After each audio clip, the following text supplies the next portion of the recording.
father's life. All right, Ajay, thanks for joining me. I have Mr. Madhav Nalapad, editorial director, the Sunday Guardian, on the broadcast. Mr. Nalapad, this is very, very shocking. The shooting incident in Australia, and specifically during the festival of Hanukkah. Jews seem to be the target here. What do you have to say? Look, it's now a habit for terrorists to target soft targets, and I mean, Bondi Beach can be among the softest targets you can ever think of. People just go there for a relaxed afternoon or morning off or evening off. Like they go to marketplaces, they go to fairs, they go to carnivals. It's in such locations that terrorists attack. So I'm sorry to say, it reveals their cowardice. They attack defenseless civilians and then run away like the rats they are, and leaving as many dead and wounded as they possibly can. It's a horrible terrorist attack, and it's typical of other terrorist attacks, and it just shows the absolutely inhuman nature of these inhumane attacks, and it only shows the need for all of us to step up our vigilance and note if something is going on, for a simple reason that very often the first line of defense is a alert citizen. So that first line of defense has got to be alerted to that danger, and every such location we have to be very, very careful, because you cannot provide security everywhere, and as a consequence the terrorists are aware where the security is light and they attack there. So this is a typical terrorist attack, I'm sorry to say, and it's a lesson for all of us that terrorism is an issue that has to be tackled root and branch, and as firmly as possible, and the sooner we reduce it significantly, the more innocent lives will be saved. And I'm talking worldwide, especially of democracies such as Australia, India, Canada, and other such countries. Thank you. I also have Major General A.K. Sivaj, defense expert, joining me on the broadcast. Now, Major General Sivaj, we're obviously talking about this particularly happening during a Hanukkah celebration, and Jews seem to be the target here. But who perhaps do you think would be behind this attack? No, as far as this action is concerned, it is a terrorist. Now, as far as terrorists are concerned, the world is divided. What is the definition of terrorism? Who are the terrorists? Terrorists for one country, the freedom fighters for another. So, world cannot fight against terrorism until we all unite together. Now, this sort of incident will keep on taking place. And this is why it takes place. There are three things. One is intelligence is not there. Second thing is that is a real-time intelligence. Second thing is that the people have not able to pass such information. Third thing is your own system is not up to the mark. That in the sense that before any action can take place, you preempt. It is something like in our case, in last about 12 years when this present government came, that NIA was very, very effective.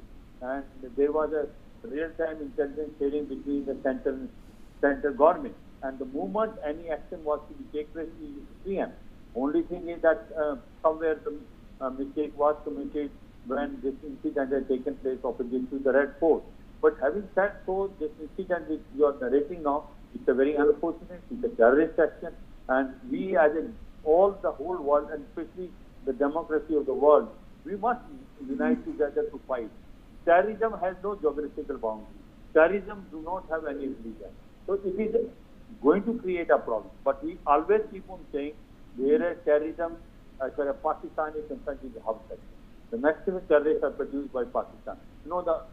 When you talk about 100 terrorists top in the world, 87 are those which are either from Pakistan or they belong to Pakistan or they have roots to Pakistan. So such countries should be placed on a grey list or blacklist by Financial Action Task Force, the IMF, then give. So all these countries, not only Pakistan, there are a number of other countries in the world which are sponsoring terrorism. They must be isolated. Whether it is Iran, which is sponsoring all these rebel groups like Houthi, Hezbollah and Hamas.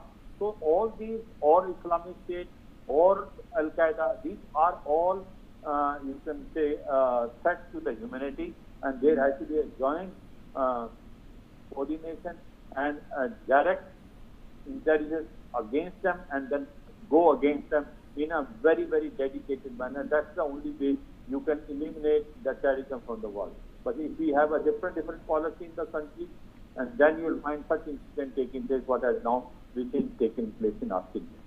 I'd request both my guests to stay on with me. Now, a man who witnessed the shooting attack at a Hanukkah celebration at Sydney's Bondi Beach says he saw at least 10 people lying on the floor. The video showing men shooting at Sydney's Bondi Beach has broken out. Let's take a look at it.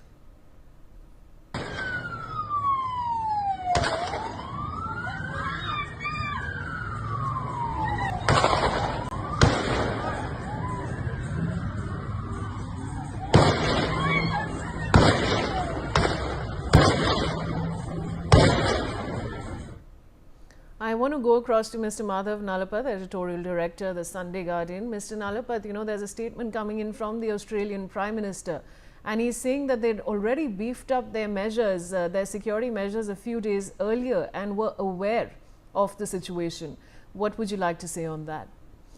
Look, the fact of the matter is that security, unless you have security forces in the millions, which is absurd, especially for a country with a limited population such as Australia, you cannot really secure every square kilometer of territory. And unfortunately, the problem is that the terrorists have got accomplices who are still hidden and who are not yet revealed to authorities or to the law and order authorities. And these accomplices identify locations where security is light or non-existent, and they identify locations where targets are available. The Jewish people, as you know, have been target of so many horrible atrocities against them over the centuries, and especially in the last century, the horror of the Holocaust happened under a psychotic fiend, Adolf Hitler, and there was sought to be an extermination of the Jews of Europe, especially the Jews of Germany, and unfortunately, to a very considerable extent, he killed millions of people in this community. And may I point out that in terms of per capita contribution to literature, to arts, to culture, to science, any field of knowledge, you name it, the Jewish people are front and center, leading almost everybody else. So it's a real tragedy to the world that so many talented people who could have given so much in the future were destroyed by a lunatic named Adolf Hitler.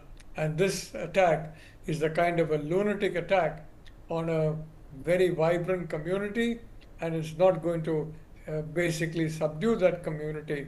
There's a very vibrant Jewish community in Australia, and there are in other parts of the world, in the democracies, and that community is strong, it is resilient, they are used to this kind of action against them, they are used to this kind of terror attack targeting them, but of course more precautions need to be needed, and our heart goes out to the families of every one of those who have been killed or badly injured in this horrible attack. So I'd only like to say that you cannot have security everywhere, because if you try and have security everywhere, you will have security nowhere. It will be too thinly spread. Australia is a wonderful country.